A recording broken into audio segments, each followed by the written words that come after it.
कैसे हैं आप सब? आशा करते हैं आप बहुत अच्छे होंगे, स्वस्थ होंगे और अपनी अपनी पढ़ाई में व्यस्त होंगे। तो चलिए बच्चों, हम आज का अपना पाठ शुरू करते हैं। आज का हमारा पाठ है सच्चाई का उपहार। पाठ की बात। पिताजी, आज स्कूल में हमारी अध्यापिका ने हिंदी विषय का टेस्ट लिया था। तो क्या हुआ? मेरा टेस्ट अच्छा नहीं हुआ। ऐसा लगता है कि उसमें मेरे अच्छे अंक नहीं आएंगे। क्या तुमने टेस्ट की तैयारी नहीं की थी? पिताजी, मैंने तैयारी तो की थी, परंतु समय थोड़ा था, इसलिए अच्छी तरह नहीं कर पाई और जो मैंने याद किया था वह टेस्ट में पूछा ही नहीं गया। अच्छा बेटा, एक काम करो, कल से तुम हिंदी विषय पर ज़्यादा मेहनत करो, जिससे तुम्हें अच्छे अंक प्राप्त हों। ठीक है पिताजी। बेटा, मुझे इस बात की खुशी है कि चाहे कुछ भी हो, मेरी बेटी सदैव सच बोलती है। देखो, समझो और करो। बच्चों, हमें सदा सच बोलना चाहिए। सच बोलने से हमें कई प्रकार के लाभ होते हैं। आइए इनके बारे में कुछ बातें जानें। सच बोलने वाले का सभी सम्मान करते हैं। सच बोलने से हमारा आत्मविश्वास और आत्मसम्मान बढ़ता है। सच बोलने से हमारा मन शांत रहता है और हमें किसी प्रकार का डर नहीं रहता। सच बोलने वाले लोगों को एक झूठ को छिपाने के लिए लगातार कई झूठ नहीं बोलने पड़ते हैं। सच बोलकर हम अपनी गलतियों में भी सुधार कर सकते हैं। आओ पाठ पढ़ें। तो चलिए बच्चों, अब हम पाठ शुरू करते हैं। मुंशी भवानी सहाय को बागवानी का बड़ा शौक था। वे तहसील के स्कूल में अध्यापक थे। उन्होंने स्कूल के बाकी क्यारियों में भांति भांति के फूल पौधे लगा रखे थे। दरवाजों पर लताएं चढ़ा दी थीं। इससे स्कूल की शोभा बढ़ गई थी। वे अपने कक्षा के लड़कों से बगीचे को साफ करने और सींचने में मदद लिया करते थे। तो बच्चों, इसमें बताया जा रहा है कि मुंशी भवानी सहाय थे, जो कि तहसील के एक स्कूल में अध्यापक थे और उन्हें बागवानी यानी कि फूल पौधे लगाने का बहुत शौक था। उन्होंने स्कूल में भी बहुत सारे फूल पौधे लगा रखे थे और बहुत सारी दीवारों पे भी बहुत सारी लताएं चढ़ा रखी थी, जिससे उनका स्कूल जो था वो बहुत सुंदर दिखता था। और वो अपने बच्चों की सहायता से, जो कक्षा में बच्चे होते थे उनकी सहायता से उनको साफ सुथरा भी रखते थे। अधिकांशतः लड़के इस काम को खुशी खुशी करते थे। इससे उनका मनोरंजन भी होता था। किंतु कक्षा के कुछ लड़कों को यह काम बिल्कुल पसंद नहीं था। वे बड़े घरों के लड़के थे। उन्हें अपनी अमीरी पर बहुत घमंड था। उन्हें यह मनोरंजक कार्य भी बेकार प्रतीत होता था। तो वैसे तो सारे बच्चे उस काम को बहुत मन से करते थे, उन्हें बहुत अच्छा लगता था वो काम करके, लेकिन कुछ बच्चे ऐसे भी थे जिनको वो काम अच्छा नहीं लगता था। उन्हें लगता था कि हम इतने बड़े घर से आते हैं, हम इतने अमीर हैं, तो हम फूल पौधों की सफाई क्यों करें, हम उनमें पानी क्यों दें, ये सब काम करने हम नहीं आते हैं, हम पढ़ने आते हैं। उन्होंने अपना बचपन आलस्य में बिताया था। वे अपने हाथ से कोई भी काम करना अपना अपमान समझते थे। जब भी उनकी काम करने की बारी आती, वे कोई न कोई बहाना करके चले जाते थे। इतना ही नहीं, बल्कि वे दूसरे बच्चों को भी इस काम को न करने के लिए बहकाते थे। इसके लिए मुंशी जी ने कई बार उन्हें दंडित भी किया था। इससे एक दिन उन लड़कों ने पुष्प वाटिका को ही उखाड़ फेंकने का निश्चय कर लिया। तो बच्चों, वो बच्चे खुद तो काम करते नहीं थे और जब उनकी बारी आती तो बहाना लगा देते, लेकिन जो बच्चे वो काम करते थे उनको भी वो मना करते थे कि तुम मत किया करो। तो इसके लिए मुंशी जी जो थे उनको कई बार उन्होंने दंड दिया। तो इससे उन्होंने निश्चय किया कि इनकी हम पुष्प वाटिका ही उखाड़ के फेंक देते हैं। तो चलिए बच्चों, अब बताइए कि अधिकांश लड़के किस काम को खुशी खुशी करते थे। तो बताइए बच्चों, किस काम को खुशी खुशी करते थे? वे अपने मुंशी जी के साथ बागवानी के काम को खुशी खुशी करते थे। आगे है, स्कूल 9 बजे लगता था, किंतु वे उस दिन 8 बजे ही स्कूल पहुंच गए और बगीचे में घुसकर उन्होंने सारा बगीचा तहस नहस कर दिया।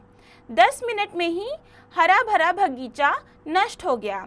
तब ये लड़के तेजी से वहाँ से निकल ही रहे थे कि उन्हें सामने से उनका सहपाठी बाज बहादुर आता हुआ दिखाई दिया। बाज बहादुर बड़ा ही गंभीर और शांत लड़का था। वह हमेशा सच बोलता था। तो वैसे तो उन लोगों ने निश्चय किया कि चलो अब हम इनका वाटिका ही उखाड़ फेंकते हैं। तो वैसे स्कूल 9 बजे का था, तो उस दिन वो लोग 8 बजे आते हैं और उन्होंने उनका मुंशी जी का जो बगीचा था, जो उन्होंने पेड़ पौधे लगा रखे थे, उन सारे पेड़ पौधों को उन लोगों ने खराब कर दिया। और जब वो लोग ये सब करके वहाँ से जा रहे थे, तभी उनका एक सहपाठी वहाँ उन्हें दिखाई देता है। उसका नाम था बाज बहादुर। तो बाज बहादुर बहुत शांत लड़का था और वो हमेशा सच बोलता था। बाज बहादुर को देखते ही उनका खून सूख गया। उन्हें विश्वास था कि वह मुंशी जी को यह सब बताए बिना नहीं रहेगा। उनमें से जयराम नाम के एक लड़के ने आगे बढ़कर कहा, देखो बाज बहादुर, जो कुछ तुमने देखा है मुंशी जी से न कहना। लेकिन मुंशी जी ने पूछा तो झूठ नहीं बोलूँगा, बाज बहादुर ने उत्तर दिया। तो जब वो लोग देखते हैं कि बाज बहादुर ने हमें देख लिया है, तो वो बाज बहादुर के पास जाते हैं और कहते हैं कि बाज बहादुर देखो, जो अभी तुमने देखा है वो मुंशी जी से मत कहना। तो बाज बहादुर कहता है कि लेकिन अगर मुंशी जी मुझसे पूछेंगे तो मैं झूठ तो नहीं बोलूँगा। जयराम फिर धमकाते हुए बोला, सोच लो, अगर तुमने बताया तो हम तुम्हारी हड्डियाँ तोड़ देंगे। बाज बहादुर ने कहा, इसका तुम्हें अधिकार है। स्कूल का समय हो गया। मुंशी जी ने बगीचे की दुर्दशा देखी तो वे आग बबूला हो उठे। उन्हें बाग उजाड़ने का इतना दुख न था जितना कि लड़कों की शरारत का था। तो जब बाज बहादुर मना करता है कि मैं झूठ नहीं बोलूँगा, तो जयराम कहता है कि अगर तुमने सच बोल दिया तो मैं तुम्हारी हड्डियाँ तोड़ दूँगा। तो बाज बहादुर कहता है कि ठीक है, अगर तुम्हें ऐसा करना है तो तुम कर लेना। फिर स्कूल का समय होता है तो मुंशी जी आते हैं, देखते हैं कि उनका बाग पूरा उजड़ गया है, वहाँ पे सब कुछ इधर उधर बिखरा हुआ है। तो उन्हें बहुत गुस्सा आता है। उन्हें गुस्सा आता है कि बच्चे कितने शरारती हैं और दंड की वजह से उन्होंने पूरा बाग खराब कर दिया। कक्षा में मुंशी जी क्रोध में चिल्लाते हुए बोले, मैं जानता हूँ कि यह तुम ही लोगों में से किसी की शरारत है। जिसे मालूम है साफ साफ कह दे, नहीं तो मैं किसी को भी क्षमा नहीं करूँगा। मुंशी जी ने बारी बारी से कई लड़कों से पूछा, लेकिन किसी ने कुछ नहीं बताया। थोड़ी ही देर बाद बाज बहादुर की बारी आ गई। मुंशी जी ने उससे कहा, बाज बहादुर, तुम कभी झूठ नहीं बोलते, क्या तुम्हें कुछ मालूम है? बाज बहादुर खड़ा हो गया। उसकी आंखों में साहस छलक रहा था। जी हाँ, वह बोला और उसने मुंशी जी को सब सच बता दिया। मुंशी जी ने कहा, शाबाश। तो बच्चों, जब मुंशी जी आते हैं कक्षा में तो फिर वो बोलते हैं कि ये सब तुम ही लोगों ने किया है, मुझे पता है, तो अब बताओ ये किसने किया है। तो वो सबसे पूछने लगते हैं, कोई उत्तर नहीं देता है। फिर धीरे धीरे एक एक करके फिर बाज बहादुर की बारी आती है। तो मुंशी जी उससे कहते हैं कि मुझे पता है तुम सच बोलते हो, तो बताओ क्या तुम्हें पता है कि ये किसने किया है। तो बाज बहादुर कहता है कि हाँ मुझे पता है, और वो सब कुछ बता देता है मुंशी जी को। तो मुंशी जी उसको शाबाशी देते हैं। जयराम व उसके बिगड़ैल मित्रों ने बाज बहादुर को गुस्से से घूरते हुए मन ही मन कहा, अच्छा देख लेंगे तुझे भी। वे सच्चाई बताने के कारण उससे बदला लेने पर उतर आए थे। मुंशी जी ने उन सबको कड़ा दंड दिया, साथ ही चाल चलन के रजिस्टर में उनके नाम के आगे काला चिन्ह बना दिया। छुट्टी होने के बाद रोज की तरह बाज बहादुर घर की तरफ चला। तो जब बाज बहादुर ने मुंशी जी को बता दिया कि इन लोगों ने ऐसा किया है, तो वो लोग उसको बहुत बुरी तरह से घूरते हैं और कहते हैं कि अच्छा हम तुम्हें देख लेंगे। और अब वो लोग उससे बदला लेना चाहते थे, और मुंशी जी ने उन लोगों को बहुत दंड भी दिया था और रजिस्टर में उनके नाम के आगे काला चिन्ह लगा दिया था। तो फिर छुट्टी हो जाती है और बाज बहादुर अपने घर की तरफ चलता है। घर के रास्ते में अमरूद का एक बाग था। वहीं जयराम और उनके लड़कों ने बाज बहादुर को घेर लिया। बचने का कोई उपाय न था। बाज बहादुर ने आगे कदम बढ़ाया तो जयराम बोला, इतनी भी क्या जल्दी है? दगाबाज आदमी, बड़ा सच बोलने का शौक है ना तुम्हें, तो फिर सच्चाई का इनाम भी लेते जाओ। यह कहकर वे चारों एक साथ बाज बहादुर पर टूट पड़े। बाज बहादुर भी उनका मुकाबला करने लगा। लड़ाई में बाज बहादुर की पसली में जयराम का एक घूसा पड़ा कि वह एकदम चकराकर गिर गया। तो जब वो घर जाने लगता है बाज बहादुर, तो रास्ते में एक अमरूद के बाग में जयराम और उसके दोस्त बाज बहादुर को पकड़ लेते हैं और कहते हैं कि तुमने हमें धोखा दिया है, बड़ा सच बताने का तुमको शौक था ना, तो अब लो उसका इनाम भी लो। और वो लोग उससे लड़ने लगते हैं। तो बाज बहादुर भी उनका मुकाबला करता है, लेकिन फिर जयराम का जो एक मुक्का मारता है जो कि उसकी पसली में लग जाता है। बाज बहादुर की। तो उसको बहुत दर्द होता है और वो वहीं चकराकर गिर जाता है। जयराम और उसके साथी बाज बहादुर की यह हालत देखकर डर गए और वहां से भाग निकले। कोई 10 मिनट बाद बाज बहादुर को होश आया। वह हिम्मत करके उठा और लंगड़ाता हुआ अपने घर की ओर चला गया। उधर जयराम अपने साथियों के साथ सलाह करने लगा कि अब क्या किया जाए। बाज बहादुर ठीक होने के बाद मुंशी जी के पास जाएगा और मुंशी जी उनकी खाल उधेड़ देंगे। इसलिए उन्होंने तय किया कि वे कुछ दिन स्कूल ही नहीं आएंगे। जब मामला ठंडा पड़ जाएगा तब देखा जाएगा। दूसरे दिन स्कूल लगा। जयराम और उसके साथी स्कूल नहीं आए। बाज बहादुर ने किसी से भी उस घटना की चर्चा नहीं की। जयराम और उसके साथी दूसरे दिन भी स्कूल नहीं आए। तीसरे दिन भी उनका कहीं अता पता नहीं था। तो जब जयराम और उसके साथी बाज बहादुर को मार देते हैं और वो बेहोश हो जाता है, तो वो लोग वहाँ से भाग जाते हैं डर के कि अब हम क्या करें। फिर वो लोग निश्चय करते हैं कि अब ये उठेगा तो जाके मुंशी जी को बता देगा, इसलिए हम लोग क्या करेंगे कि अब कुछ दिन स्कूल ही नहीं जाएंगे, और जब ये सारी बात ठंडी पड़ जाएगी, यानी कि बात बहुत पुरानी हो जाएगी, तब हम जाएंगे तो उसका कोई मतलब नहीं रहेगा। फिर 10 मिनट बाद जब बाज बहादुर को होश आता है तो वो उठता है और अपने घर जाता है। फिर अगले दिन जब स्कूल लगता है तो वो जाता है स्कूल बाज बहादुर, लेकिन जयराम और उसके साथी नहीं आते हैं। दूसरे दिन भी नहीं आते हैं, फिर तीसरे दिन भी नहीं आते हैं। चौथे दिन प्रातःकाल बाज बहादुर ही ढूंढता हुआ उन चारों के पास जा पहुंचा। क्यों मित्रों, तुम लोग स्कूल क्यों नहीं आते? 3 दिन से गैर हाजिरी हो रही है, बाज बहादुर ने पूछा। जयराम बोला, हमें अपनी हड्डियां थोड़ी ही तुड़वानी हैं। तुमने मुंशी जी से खूब बढ़ा चढ़ाकर हमारी शिकायत की होगी। बाज बहादुर बोला, इसमें शिकायत की कौन सी बात थी? तुमने मुझे मारा, मैंने तुम्हें मारा। अगर तुम्हारा घूसा मेरी पसली में न लगता तो मैं तुम चारों को रण क्षेत्र से भगाकर ही दम लेता। तो जब 3 दिन तक वो जयराम और उसके साथी स्कूल नहीं आते हैं, तो चौथे दिन बाज बहादुर उन्हें ढूंढते हुए जाता है और कहता है कि 3 दिन से तुम लोग स्कूल नहीं आ रहे हो, क्यों? तो वो कहते हैं कि हमें मार थोड़ी खाना है, तुमने जाके मुंशी जी को सब कुछ बता दिया होगा, हम जाएंगे तो वो हमें मारेंगे। तो वो कहते हैं कि इसमें बताने वाली कौन सी बात है? तुमने मुझे मारा था, मैंने भी तुम्हें मारा था, वो तो तुम्हारा घूसा मेरी पसली में लग गया, वरना मैं तो तुम लोगों को रण क्षेत्र से भगा ही देता। आपस के झगड़ों की शिकायत करने की मेरी आदत नहीं है। जयराम हैरान होकर बोला, क्या तुम सच कहते हो? तुम जानते हो मैं झूठ नहीं बोलता, बाज बहादुर ने कहा। अगले दिन डरते डरते चारों 9 बजे स्कूल पहुंच गए। मुंशी जी कक्षा में आए। लड़कों ने खड़े होकर उनका स्वागत किया। उन चारों की ओर देखकर मुंशी जी ने केवल इतना कहा, तुम लोग 3 दिन से कक्षा में अनुपस्थित थे। तुम्हारी गैर हाजिरी में मैंने कुछ जरूरी सवाल करवाए हैं, अपने साथियों से पूछकर कर लेना। फिर वे पढ़ाने में मगन हो गए। तो जब बाज बहादुर कहता है कि मैं आपसी झगड़े की शिकायत नहीं करता हूँ, तो वो लोग कहते हैं क्या तुम सच कह रहे हो? तो बाज बहादुर कहते हैं कि मैं झूठ नहीं बोलता, ये तो तुम्हें भी पता है। तो फिर वो लोग 5वें दिन डरते डरते स्कूल पहुँचते हैं। तो जब स्कूल पहुँचते हैं तो फिर मुंशी जी आते हैं क्लास में पढ़ाने। तो सब खड़े होते हैं और फिर उस दिन मुंशी जी ने कुछ नहीं कहा, बस वो बोले उनसे कि तुम लोग अनुपस्थित थे 3 दिन से, तो कक्षा में मैंने कुछ सवाल कराए हैं, वो तुम अपने सहपाठियों से पूछकर कर लेना। स्कूल की छुट्टी हुई तो वे चारों बाज बहादुर के पास पहुंच गए। वे चारों अपने किए पर बहुत लज्जित थे। जयराम बोला, मित्र, हम सब तुम्हारे अपराधी हैं, हमने तुम्हारे साथ बड़ा अन्याय किया है, हम लोग गवार और मूर्ख हैं, हमें क्षमा कर दो। अरे भाई, यूं के झगड़े में क्षमा कैसी?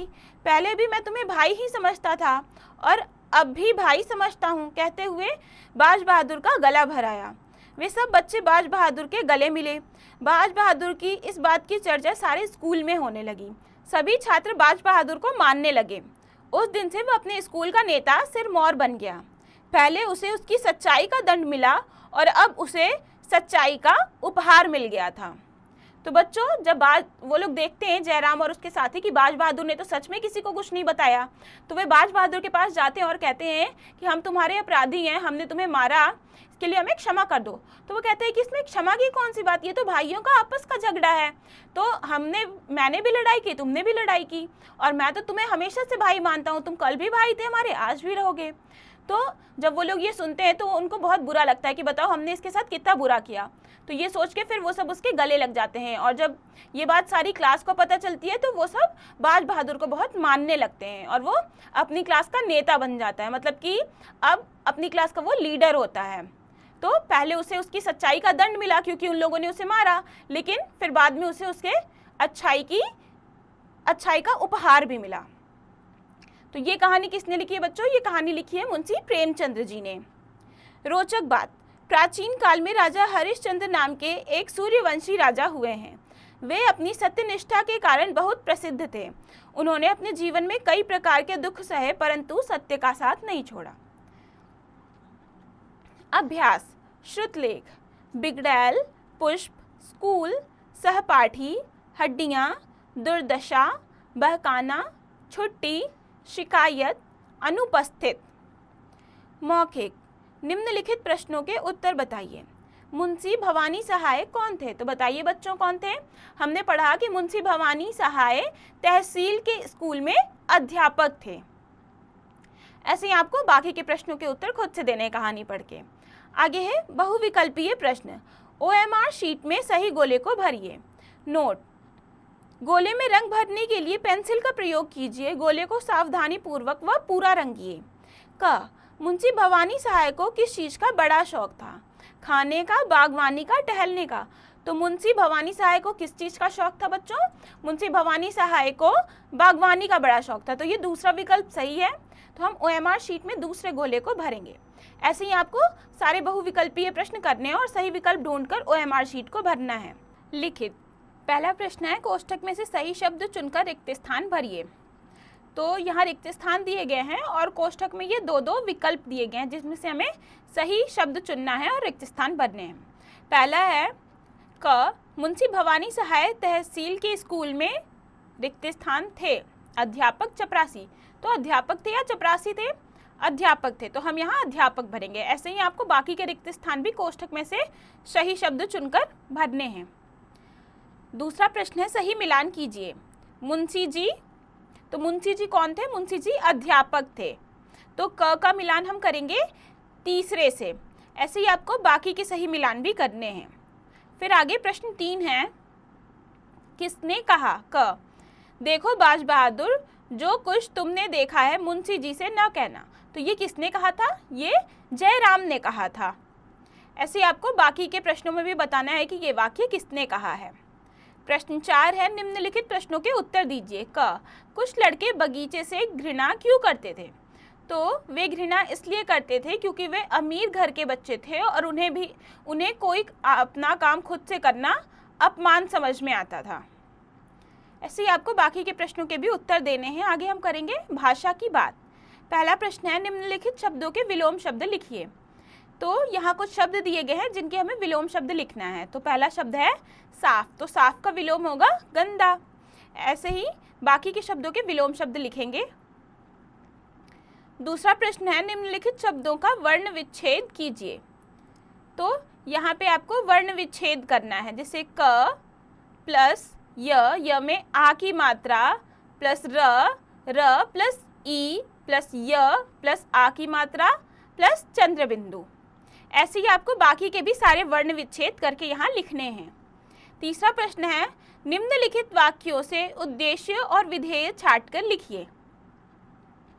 दरवाजों पर लताएं चढ़ा दी थीं। तो यहाँ उद्देश्य क्या है? लताएं चढ़ाना। और विधेय क्या है? दरवाजों पर। तो ऐसे ही आपको बाकी के शब्दों में भी उद्देश्य और विधेय छांटकर लिखना है। फिर है, आप क्या करते यदि बाज बहादुर जैसी परिस्थिति आपके साथ बन जाती तो आप क्या करते? तो ये बच्चों आपको खुद से बताना है कि ऐसी परिस्थिति में आप क्या करते। फिर है, यह भी करो, मुंशी भवानी सहाय को बागवानी का बड़ा शौक था। क्या आपको भी इस प्रकार का कोई शौक है? यदि हाँ तो उस विषय पर एक अनुच्छेद लिखिए। तो यदि आपको भी कोई शौक है ऐसा तो आपको उस विषय पर एक अनुच्छेद लिखना है। फिर दूसरा है, बाज बहादुर के सच बता देने के बाद कक्षा के 2 बच्चों के बीच होने वाला काल्पनिक संवाद लिखिए। ये भी आपको खुद से करना है कि जैसे बाज बहादुर ने मुंशी जी को बता दी सच, तो उसके बाद 2 बच्चों के बीच क्या काल्पनिक संवाद हुआ होगा, ये आपको खुद से कल्पना करना है और लिखना है। तो बच्चों ये पाठ यहाँ खत्म हुआ। हमने इस पाठ में पढ़ा कि सच्चाई का किस प्रकार और अच्छाई का हमें किस प्रकार से उपहार मिलता है। अब आप इस पाठ को खुद से पढ़िए, समझिए और इसके बचे हुए अभ्यास खुद से कीजिए।